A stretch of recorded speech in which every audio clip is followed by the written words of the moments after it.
दोस्तों, प्रत्येक मनुष्य के मन में यही प्रश्न उठता रहता है कि जो लोग पुण्य का काम करते हैं, सिर्फ वही लोग स्वर्ग में जाते हैं, तथा जो लोग दुष्ट और दुराचारी होते हैं, उन्हें नरक में जाना पड़ता है।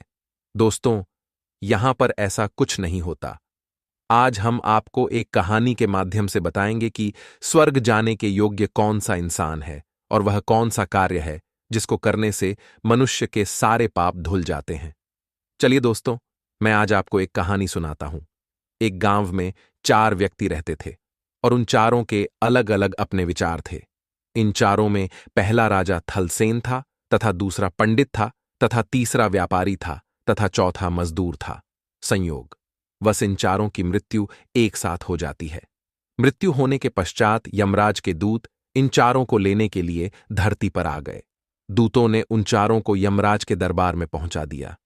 दरबार में पहुंचते ही चारों आपस में सोचने लगे कि कौन नर्क में जाने का हकदार है और कौन स्वर्ग में जाने का। सबसे पहले राजा का बोला, मैं तो स्वर्ग में जाने का हकदार हूं, क्योंकि मैंने तो प्रजा की खूब सेवा की है और अपने प्रजा की रक्षा भी की। हमारे राज्य में हमारे नाम की खूब चर्चा होती थी, क्योंकि हमने कभी भी भिक्षक को अपने दरबार से खाली हाथ नहीं लौटने दिया।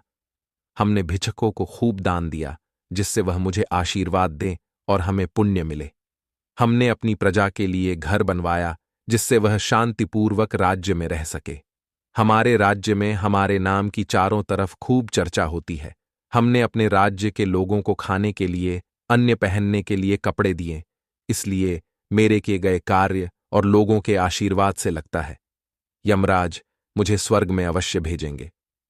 इन सब बातों को सुनकर व्यापारी बोला, मैंने भी पृथ्वीलोक पर खूब धन कमाया है और अपने धन का 20वां हिस्सा गरीबों को दान दिया है।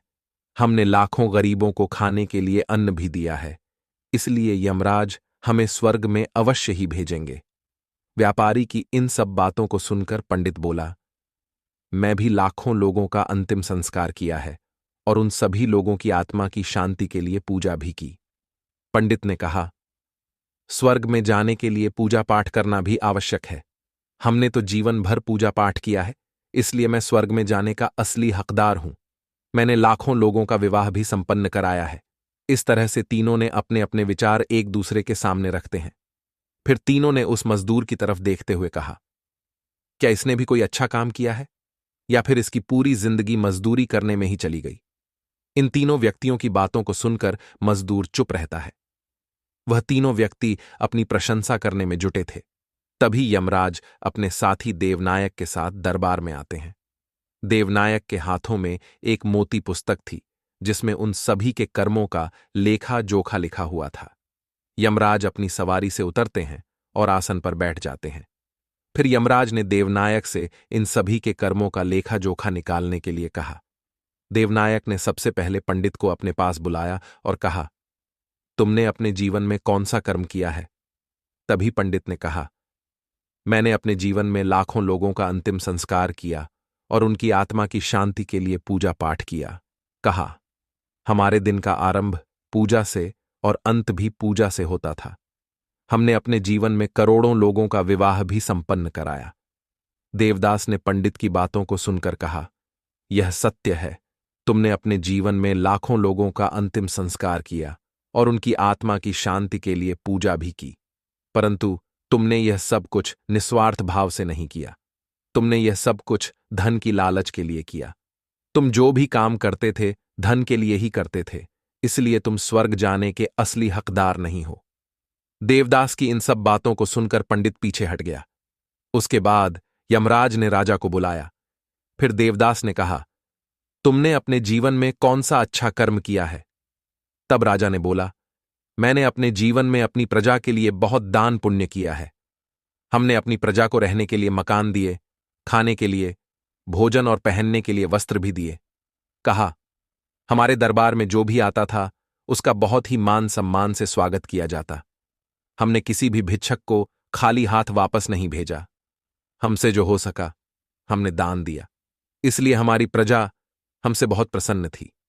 इन सब बातों को बोलने के बाद देवदास ने अपनी पुस्तक उठाई और बोला, तुमने जो कुछ भी कहा यह सब सत्य है, परंतु तुमने अपने जीवन में बहुत बड़ा अपराध किया है। तुमने अपने राज्य का विस्तार करने के लिए कई सारे युद्ध लड़े, जिसमें लाखों सैनिकों की मृत्यु हो गई। इन सब की मृत्यु का कारण तुम हो।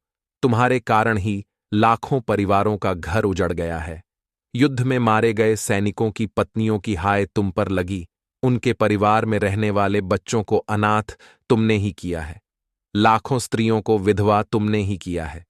उनकी मां की गोद को भी सूना करने वाले तुम ही हो। देवदास आगे कहते हैं, तुमने लाखों सैनिकों के परिवार के लिए बहुत कुछ दान किया है, लेकिन युद्ध लड़ने से अच्छा था कि तुम पड़ोसी राज्य से मित्रता करके अपने व्यापार को आगे बढ़ते। इससे भी तुम्हारे राज्य का विस्तार होता। तुमने अपनी प्रजा को सुख दिया, लेकिन सैनिकों को दुख पहुंचा, इसलिए तुम स्वर्ग जाने की योग्य नहीं हो। देवदास ने जब यह बात राजा को बताई, तब राजा चुपचाप पीछे चले जाते हैं। उसके बाद देवनायक ने धनी व्यापारी को बुलाया और कहा कि आपने धरती पर कौन सा अच्छा कर्म किया है। तब व्यापारी कहता है, हमने अपने जीवन में जितना धन कमाया है उसका 20वां भाग गरीबों को दान दिया।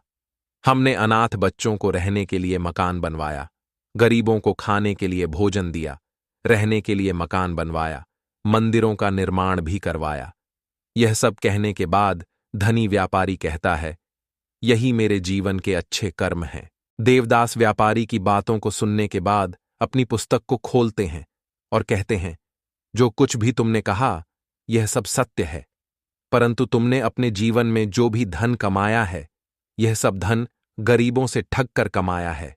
तुमने वस्तुओं को असली दाम में न बेचकर गरीबों से ज्यादा पैसे लिए।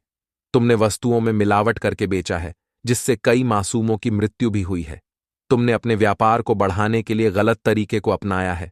तुम्हारे व्यापार के रास्ते में जो भी व्यापारी आता था उसको तुमने गलत रास्ता दिखाया। तुमने गरीबों की मेहनत का पैसा खाया है, जिसकी वजह से तुमको गरीबों की बद्दुआं लगी। तुमने धरती लोक में जितने भी अच्छे कर्म किए वह शून्य हो गए। इसकी वजह से ही तुम्हें स्वर्ग में नहीं बल्कि नर्क में जगह मिलेगी। देवनायक की बातों को सुनकर व्यापारी पीछे हट जाता है। अब सिर्फ मजदूर व्यापारी बचा और वह सोचने लगा कि हमने अपने जीवन में कोई अच्छा कर्म ही नहीं किया। हमने ना तो कभी किसी को दान दिया, ना ही कभी पूजा पाठ की। मैंने तो अपने जीवन में सिर्फ अपने परिवार का देखभाल किया है और अपने माता पिता की सेवा की। इसके अलावा मैंने अपने जीवन में कुछ भी नहीं किया, तो फिर मुझे स्वर्ग की प्राप्ति कैसी हो सकती है। गरीब मजदूर इन सब बातों को सोच ही रहा था। तब देवदास ने उस गरीब मजदूर को बुलाया, कहा, तुमने अपने जीवन में कौन सा अच्छा कर्म किया है। तब गरीब व्यापारी कहता है, मैंने अपने जीवन में कोई भी अच्छा कर्म नहीं किया। मैंने तो अपने जीवन में सिर्फ अपने परिवार का ही देखभाल किया। मैं ना तो कभी मंदिर गया और ना ही कभी पूजा पाठ की। मेरी इतनी हैसियत नहीं थी कि मैं गरीबों को दान दे सकूं। मैं जितना धन कमाता था उसी से ही अपने परिवार का पालन पोषण करता था। मेरे पास उतना धन बचता ही नहीं था कि गरीबों को दान दे सकूं। इन सब बातों को सुनकर देवदास अपनी पुस्तक में देखकर पूछा, तुम ध्यान से सोचकर बताओ, क्या तुमने अपने जीवन काल में कोई पुण्य का काम किया है। तब मजदूर आदमी अपने जीवन चक्र को याद करने लगता है। तब उसे याद आता है जब एक दिन वह मजदूरी करके वापस लौट रहा था। तभी रास्ते में एक बूढ़ी औरत बहुत भूखी थी। उस बूढ़ी औरत ने मजदूर से खाने के लिए पैसे मांगे। मजदूर ने उस दिन जितना भी धन कमाया था उस बूढ़ी औरत को दे दिया। उस रात हमारे परिवार को भूखे पेट ही सोना पड़ा। गरीब व्यापारी की इन सब बातों को सुनकर यमराज और देवदास ने उस गरीब मजदूर को स्वर्ग ले गए और कहा, वास्तव में तुम ही स्वर्ग जाने के योग्य हो, क्योंकि तुमने गरीबों की निस्वार्थ भाव से जीवन में एक छोटा से छोटा काम भी आपके सारे पाप को नष्ट कर देता है। यमराज कहते हैं, अगर मनुष्य अपने जीवन में कोई भी काम निस्वार्थ भाव से करता है तो उसका फल अवश्य ही मिलता है। इसलिए जीवन में किसी भी काम को करने के लिए अच्छे विचार होना बहुत जरूरी है। यदि मनुष्य अपने जीवन में गलत तरीके से धन कमाता है और उस धन को दान भी देता है तो धन से पुण्य की प्राप्ति नहीं होगी। इस तरह से मनुष्य अवश्य ही नरक का भागीदार बनेगा। इन सब बातों को यमराज ने उन तीनों व्यक्तियों को बताई। यह सब कहने के बाद यमराज ने दूतों से राजा पंडित और व्यापारी को नरक में डालने के लिए कहा। वहीं उस गरीब मजदूर को स्वर्ग की प्राप्ति होती है दोस्तों। स्वर्ग में वही व्यक्ति जाता है जिसने अपने जीवन में प्रत्येक कार्य को निस्वार्थ भाव से किया हो। भले ही उसने अपने जीवन में दान पुण्य ना किया हो, परंतु वह जिस लायक था उसे कार्य को करे, वही उसके जीवन में मुक्ति का रास्ता तय करता है। मित्रों, उम्मीद करते हैं वीडियो आप लोगों को पसंद आई होगी। इस वीडियो के नीचे जय श्री कृष्णा लिख देना और यह वीडियो अपने मित्रों को भी शेयर कर देना। अगर आप लोग इस चैनल पर नए हैं तो चैनल को भी सब्सक्राइब कर लेना। वीडियो को अंत तक देखने के लिए आप लोगों का धन्यवाद।